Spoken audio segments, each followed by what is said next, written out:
এই বাংলার মাটি শাহজালালের জমিন, শামাকদুমের জমিন। এই মাটিতে অসংখ্য তরুণ কোরআনের পাখিদের রক্তে এই জমিন রঞ্জিত হয়েছে। এই জমিন কোরআনের পাখিদের রক্তে রঞ্জিত যে জমিন হয়েছে, যে জমিনের প্রত্যেকটা পরতে পরতে আল্লামা সাঈদীর কণ্ঠ আজও মানুষের হৃদয়ে বাজে, সেই মানুষকে, সেই বাংলাদেশে আগামী পার্লামেন্টে আল্লাহর কোরআনে কারীমকে সংবিধান বানাতে হবে। কোরআন যেন সংবিধান হয়, এজন্য আমাদের প্রত্যেককেই নিজের প্রত্যেকটা অবস্থান থেকে কোরআনের জন্য প্রয়োজনের রাজপথে আবারও নামতে হবে ইনশাআল্লাহ। পীরগাছাবাসী কারা কারা প্রস্তুত? দুহাত তুলে তোমার রবকে দেখাও।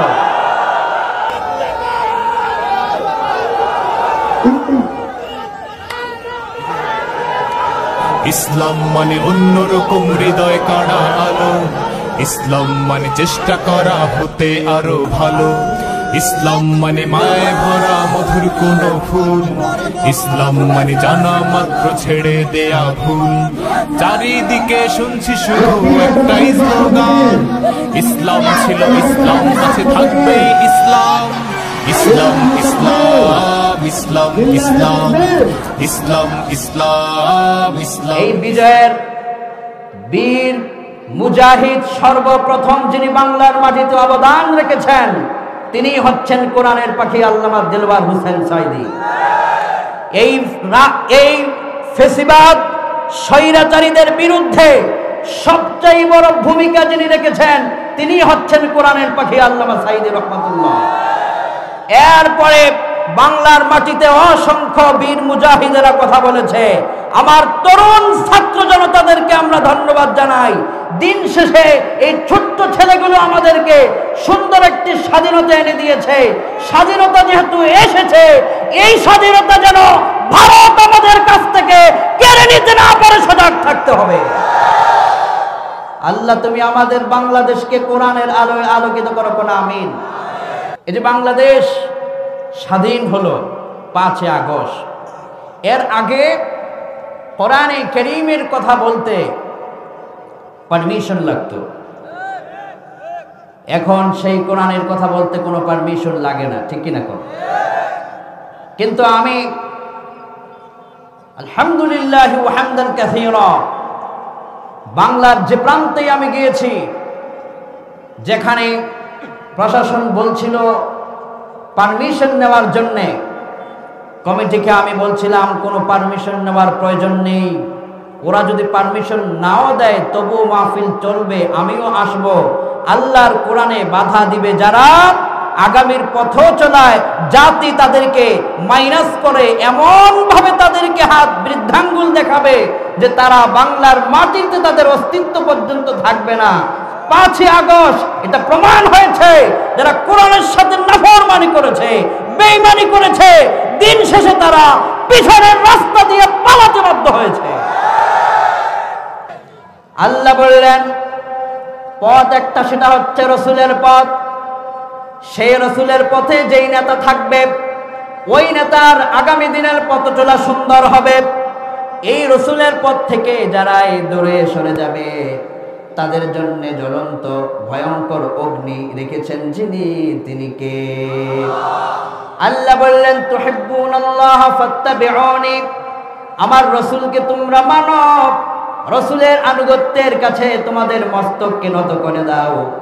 এবার আল্লাহ পাক আমাদেরকে কি চমৎকার করে বললেন, রসুলের কোন কোন বিষয়গুলো আপনি মানবেন সে কথা আল্লাহ পাক বলে দিয়েছেন।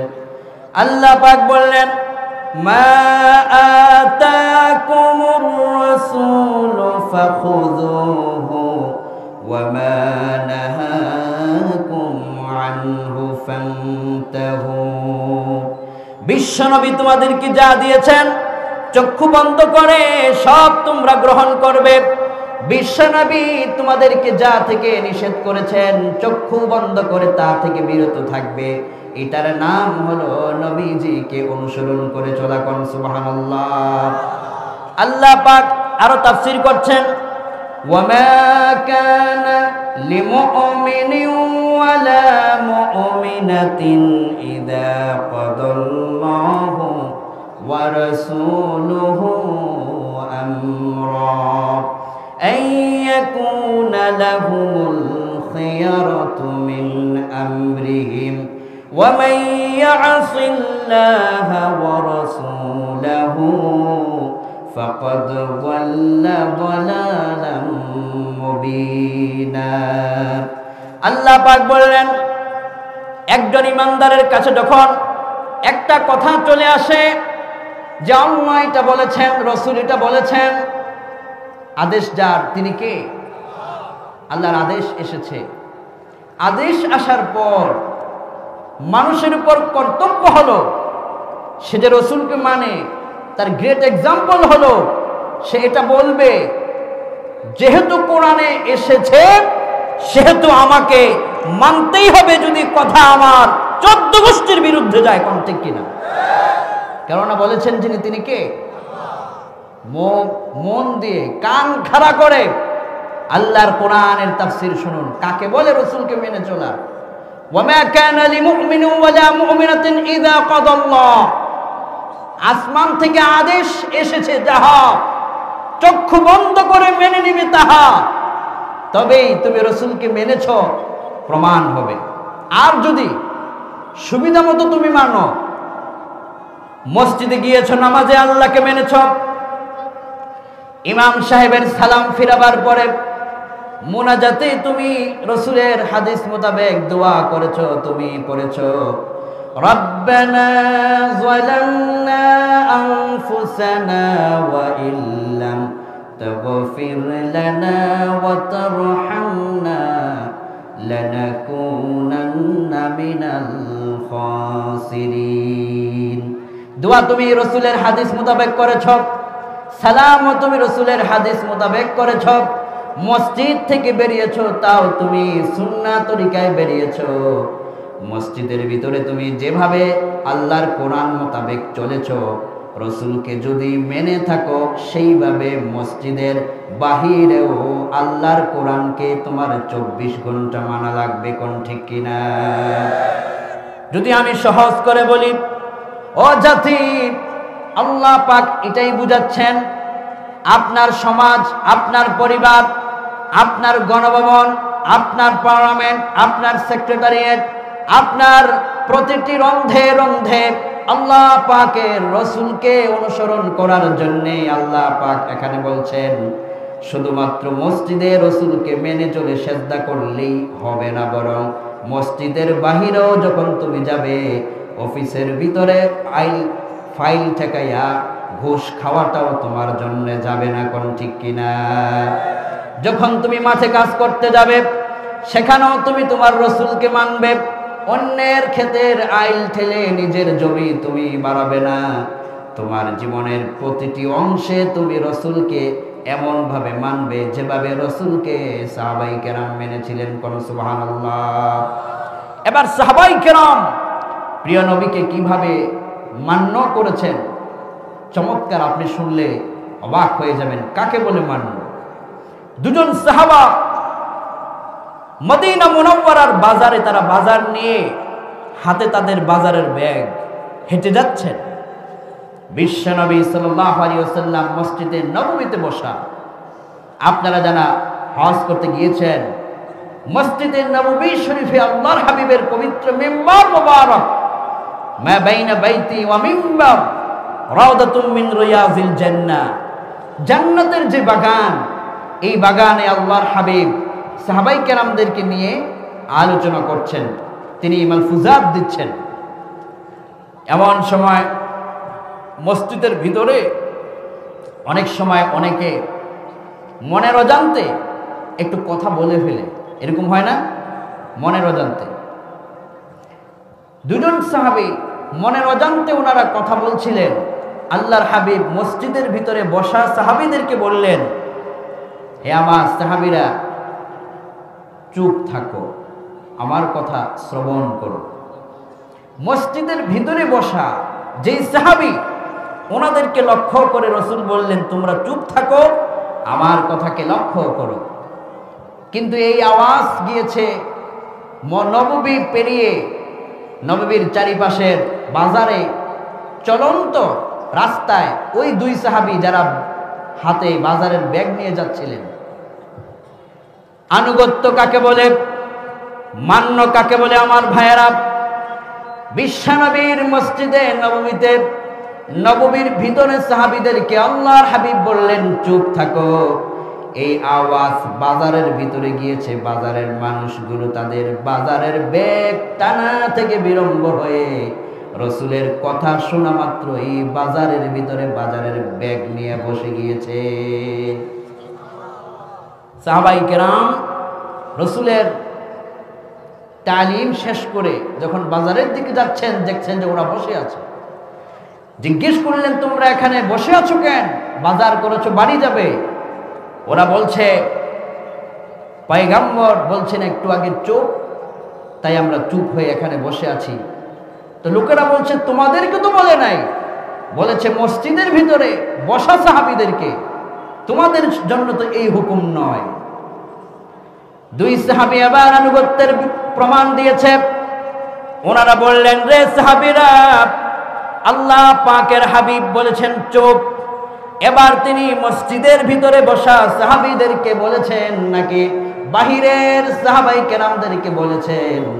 এটা হিসাব করার সময় আমাদের হাতে নেই। তাই রসুলের কণ্ঠ শোনা মাত্রই আমরা রসুলের আনুগত্যের জন্য এখানে বসে গিয়েছি। আবার রসুল অনুমতি না দিলে আমরা এই জায়গা থেকে উঠতে পারি না। কোন সুবহানাল্লাহ। আল্লাহর হাবিবের দরবারে ঘটনা বয়ান করা হলো। বিশ্বনবী এবার তাদেরকে বললেন, তোমরা এখান থেকে উঠে যাও। এরপরে আল্লাহর হাবিব বললেন, যারা এই রকম করে তাদের নবীকে মান্য করে তাদের জন্য আল্লাহর জান্নাতুল ফিরদাউসের দরওয়াজা খুলে যায়। কোন সুবহানাল্লাহ। এই হাদিস থেকে আপনি কি বুঝলেন, কি মেসেজ নিলেন? সাহাবায়ে কেরাম যেভাবে বিশ্বনবীর কথাটা শোনা মাত্রই বসে গিয়েছেন, শোনা মাত্রই সে কথা পালন করেছেন, তোমাকে আমাকেও প্রাণের নবীজির কথাগুলোকে শোনা মাত্রই পালন করা লাগবে। তবেই তোমার নাম মুসলমানের খাতায় লিখে দিবেন যিনি, তিনি কে? আজ গোটা দুনিয়াময়, গোটা পৃথিবীময় তোমার রসুলকে নিয়ে গবেষণা চলছে। গোটা ইউরোপ কেঁপে উঠেছে আজ। আমার প্রিয় রসুল বলেছেন, ও দুনিয়ার উম্মতেরা, এমন একটা সময় আসবে, লা ইয়াবকা আলা ওয়াহরিল আরদ বাইতু মাদারিন ওয়ালা ওয়াবারিন ইল্লা আদখালাহুল্লাহ কালিমাতাল ইসলাম। আমেরিকার হোয়াইট হাউস, ওয়াশিংটন ডিসির সাথে কোরআনের পতাকা পথ করে উড়বে। রাশিয়ার মস্কোতে কোরআনের পতাকা পথ করে উড়বে। ভারতের দিল্লিতে কোরআনের পতাকা উড়বে। গোটা দুনিয়ার প্রত্যেকটা পরতে কোরআনের পতাকা উড়বে। বাংলার প্রতি ইঞ্চি মাটিতে কোরআনের পতাকা পথ করে উড়বে।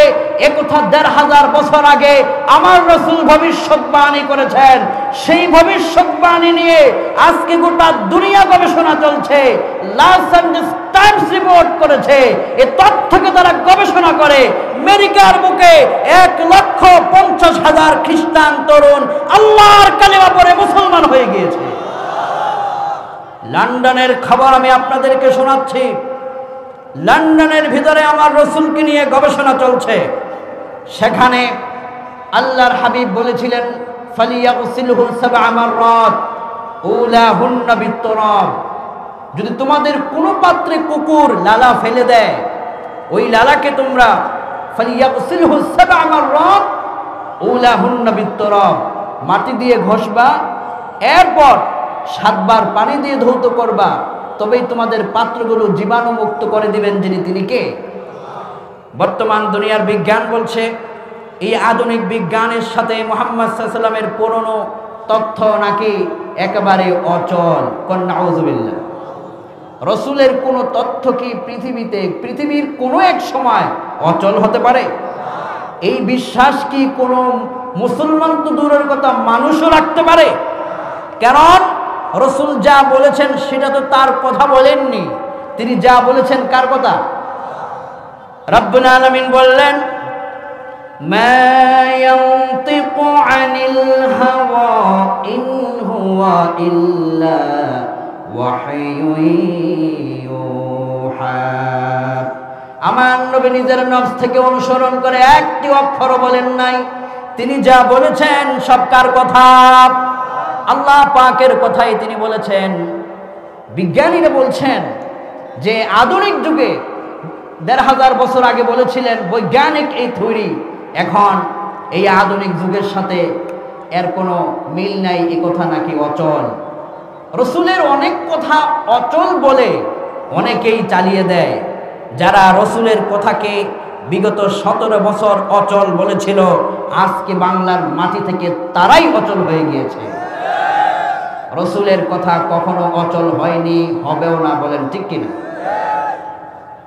এই বিজ্ঞানীরা এটাকে গবেষণা করে এক চমৎকার তথ্য পৃথিবীর মানুষকে দিয়েছেন। তা হচ্ছে, ওরা বলছে মাটি দিয়ে ঘষার কোনো প্রয়োজন নেই, জীবাণু দূর করার জন্য আধুনিক মেডিসিন আছে। ওরা আধুনিক মেডিসিন এনেছে, মেডিসিন দিয়ে এটাকে পরিষ্কার করে তারা পরীক্ষাগারে নিয়ে দেখেছে যে জীবাণু দূর হয়েছে কিনা। রাশিয়া বলল আমাদের মেডিসিন নিয়ে পরিষ্কার করে দেখাও। মেডিসিন আনা হলো, বিশ্বনবীর কথা মতো ওই পাত্রটা এখনো পরিষ্কার হয় নাই। আমেরিকা বললেন আমাদের পাত্র নিয়ে, আমাদের মেডিসিন নিয়ে তোমরা পরিষ্কার করে দেখাও। আমেরিকার মেডিসিন পর্যন্ত এখানে ফেল মারল। গোটা দুনিয়া থেকে বাগা বাগা বিজ্ঞানীরা, সায়েন্টিস্টরা, ডক্টররা তারা মেডিসিন আবিষ্কার করে বললেন আব্দুল্লাহর ছেলে মুহাম্মদ সাল্লাল্লাহু আলাইহি ওয়াসাল্লাম মরুভূমিতে এসেছেন, বৈজ্ঞানিক থিওরি তিনি কি দিবেন? তার এই কথাগুলো অসত্য, এই অচল, এগুলো দিয়ে চলতে পারে না, আধুনিক মেডিসিন এখানে লাগাও। গোটা দুনিয়ার মেডিসিন লাগানো হলো।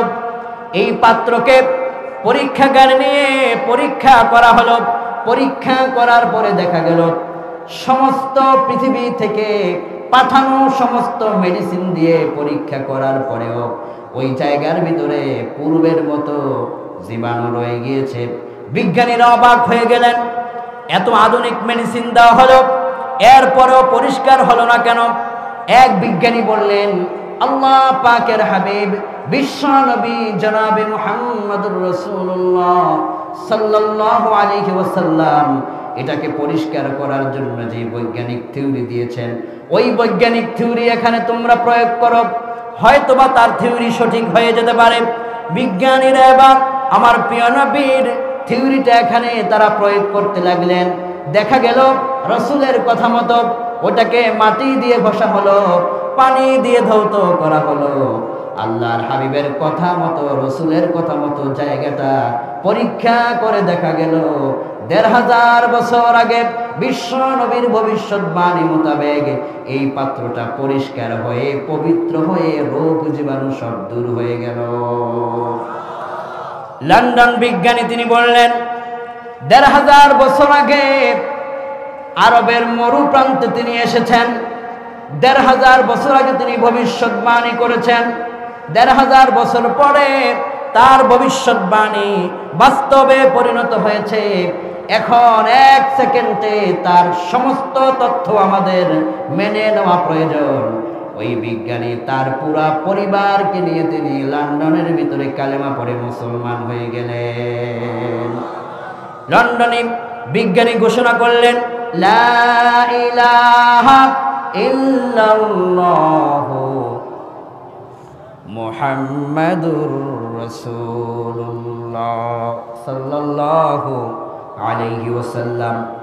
পৃথিবীর চারিদিকে আজ আপনি তাকিয়ে দেখেন, হয়তো আপনি আল্লাহর রসুলকে নিয়ে চিন্তা করেন না, গবেষণা করেন না।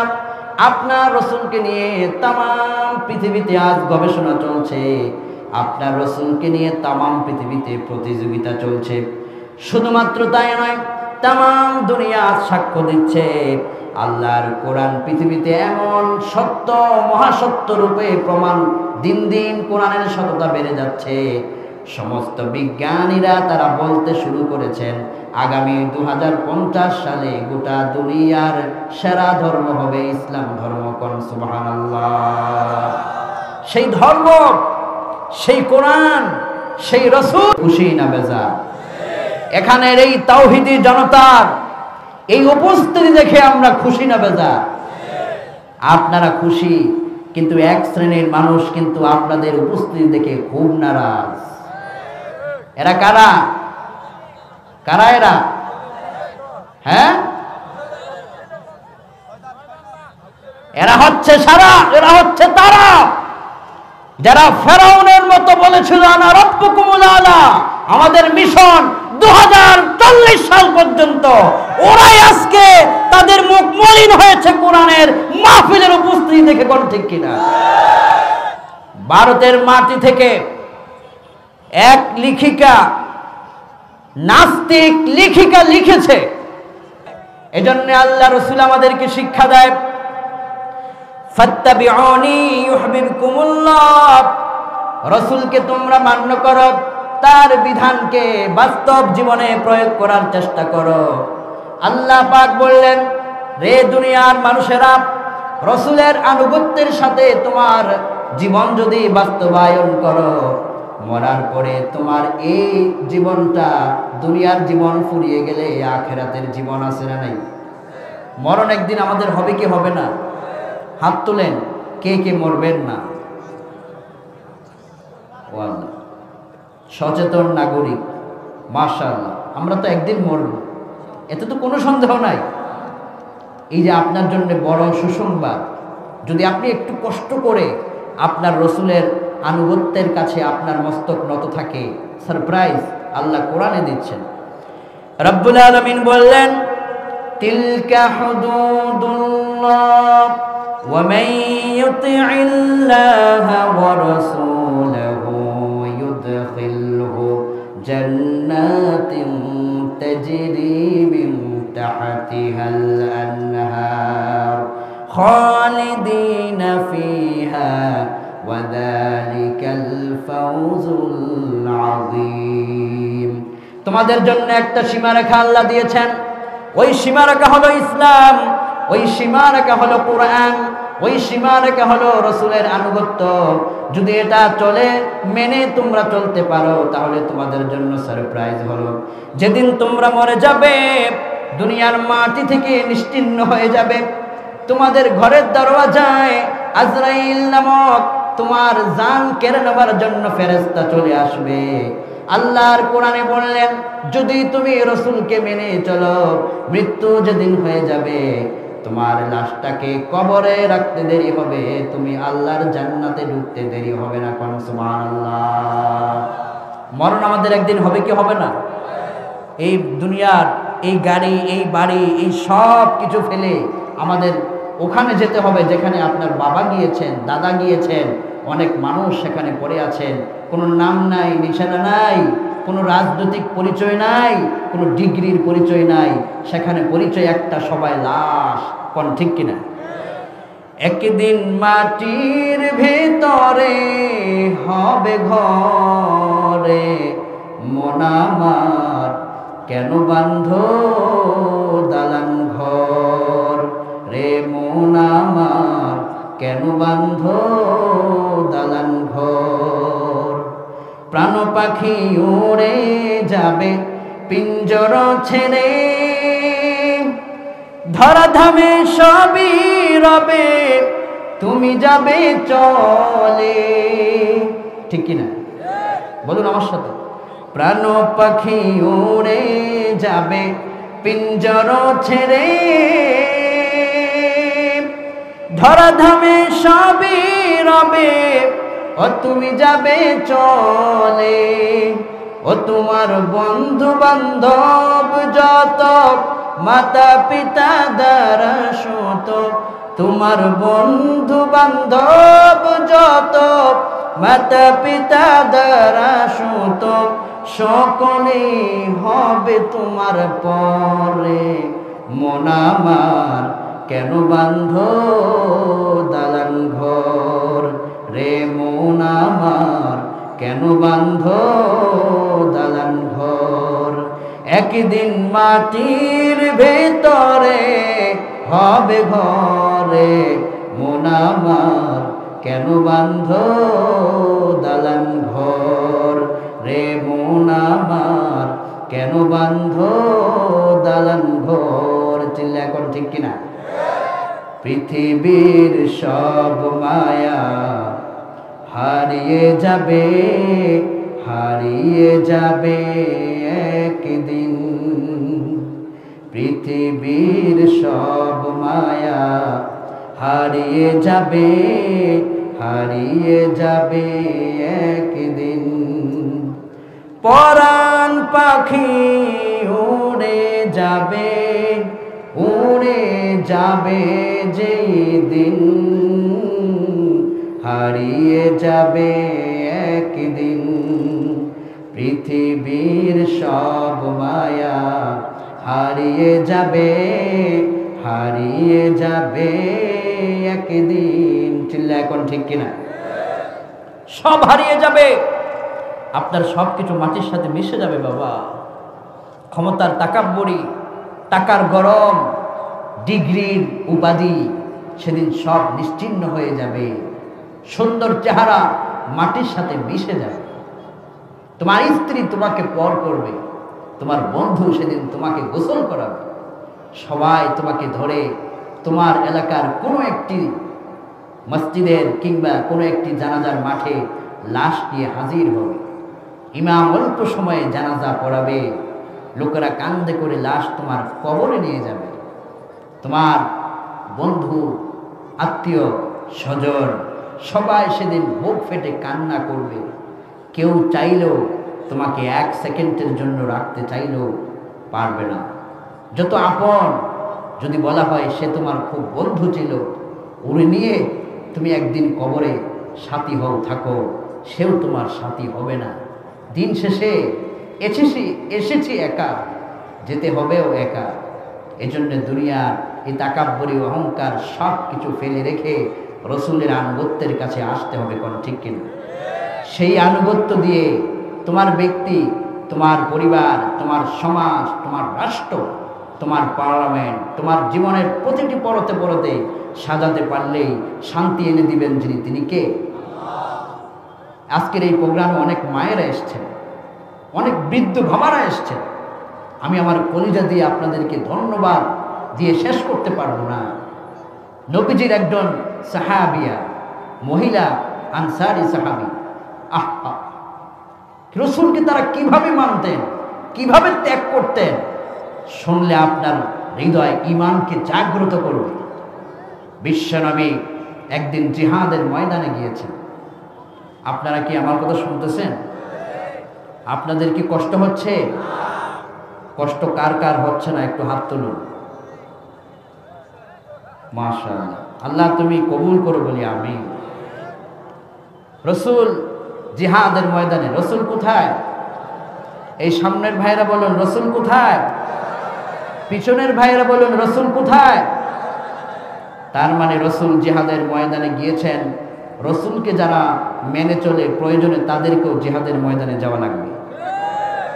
কথা কি বোঝা যাচ্ছে? রসুল শিয়াবে আবি তালেবে 3 বছর জেলখানায় জেল খেটেছেন।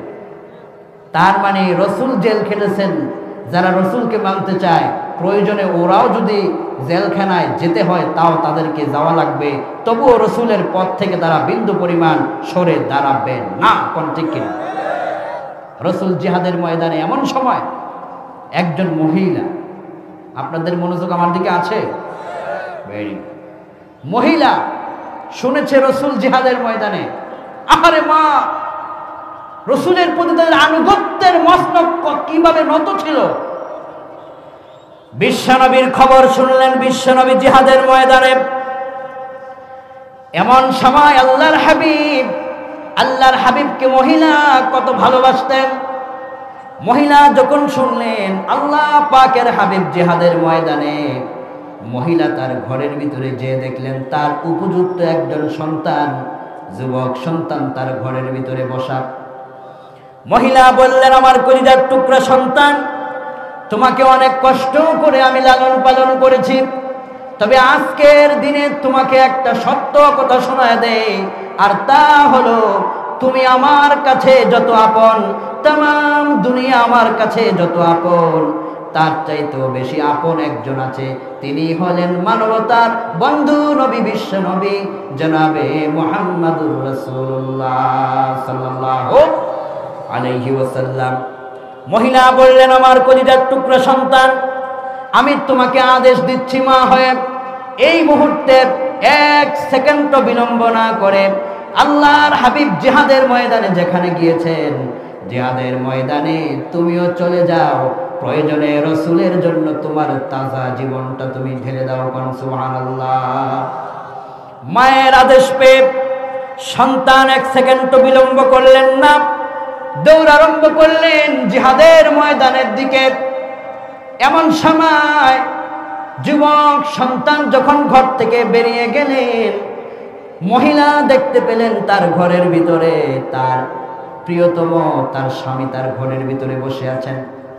মহিলা বললেন, আমার প্রাণের স্বামী, আপনি তো দেখেছেন আপনার সামনে আপনার সন্তানকে আমি জিহাদের ময়দানে পাঠিয়ে দিলাম, আমি চাই আপনি আমার স্বামী আমার ঘরের ভিতরে না থেকে আপনিও জিহাদের ময়দানে যান, আর আল্লাহ রাব্বুল আলামিনের জন্য প্রয়োজনে আপনার তাজা জীবনটা আপনি কুরবানি দিয়ে দেন। কোন সুবহানাল্লাহ।